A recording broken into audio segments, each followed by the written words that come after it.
Mars, also known as Sacred Mars or simply the Red Planet, is the fourth planet of the Sol system.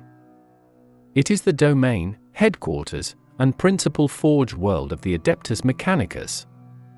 Overview. Mars is the linchpin of the Adeptus Mechanicus and the greatest repository of technical knowledge in the Imperium. Martian society is highly stratified, with the lowest level consisting of unaugmented human citizens who labor en masse at simple tasks. Most citizens aspire to gain status by joining the Skitari. In the process, they will receive their first bionics. Above these menials and soldiers are the ruling order, the tech priests. The planet itself is ruled directly by the Fabricator General of the Mechanicum. Millennia of industry has reduced the surface of Mars to a toxic, barren desert. The massive shipyards orbiting the Martian equator are known collectively as the Ring of Iron. Spacecraft and other large constructs are constructed within the ring's extensive orbital factories, and many of the ships of the Battlefleet Solar are based in its huge floating docks. As of M41, the Ring of Iron is the largest known man-made structure in the galaxy. Mars is the home of the mightiest fleet in the Imperium, the Battlefleet Solar. Above the equator, vast space docks float in geostationary orbit. Mars serves as the Segmentum fortress of Segmentum Solar and is the homeworld of several Titan legions, including the Legio Ignatum. Some rumors tell that the Catan Void Dragon resides deep under Mars' surface.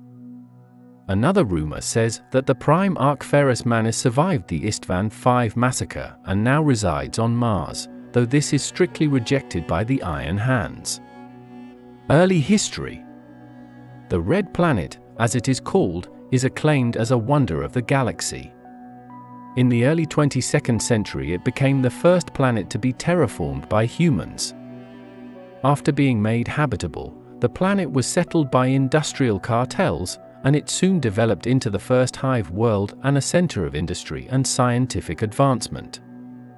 During the Dark Age of technology, the empires of Mars and Earth peacefully coexisted. During the Age of Strife, Mars endured long centuries of isolation as complete anarchy ripped through Terra. During the long time Mars was cut off from Terra by warp storms, Mars's atmospheric shields gave way, exposing it to deadly radiation that devastated the planet. During this time, fallout shelters represented the only hope for one's survival on Mars. Technology, now responsible for one's very existence, soon became revered, and the worship of the Omnissiah began in earnest. Any humans remaining outside the shelters devolved into cannibal mutants or were wiped out by insane automata and AI which stalked the surface. Long before the Terran Unification Wars, the survivors on Mars had developed their own culture, guided by the cult Mechanicus. After battling against many horrors including the Psychonovora, they eventually reunited the planet, founding the Mechanicum. As time passed, Mars began to send expeditions to Earth to reclaim lost technology there, and even sent fleets into the void beyond the Sol system to find new forge worlds. Union with the Imperium.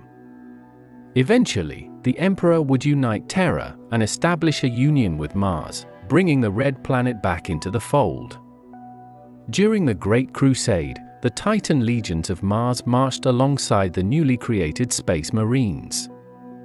However, during the Horus Heresy, Mars became a key battleground as the Loyalist Mechanicus and Dark Mechanicus split. In the resulting Schism of Mars, which devastated the planet, the Dark Mechanicum eventually emerged victorious.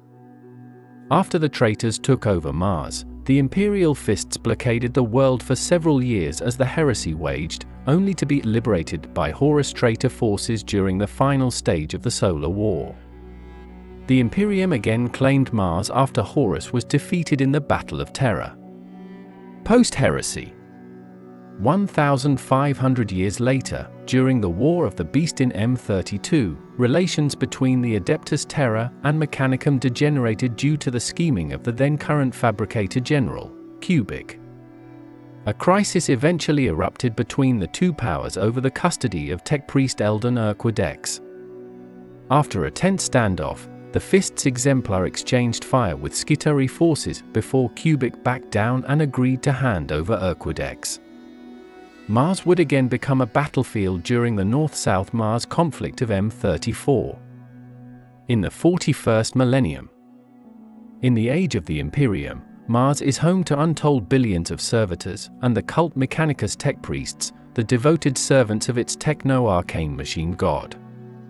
The planet is covered in sprawling hives reaching miles into the Martian sky, and their foundations delve deep into the planet's core. Orbital factories circle the equatorial belt, their ceaseless industry forming a glowing halo around the planet. In M41, Mars itself would come under attack by a bizarre suicidal Necron raid.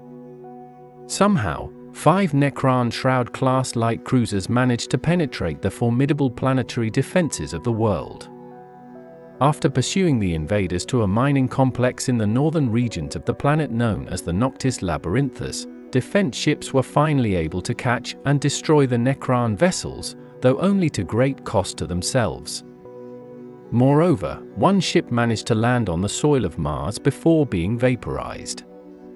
What the Necrons hoped to gain by this remains a mystery.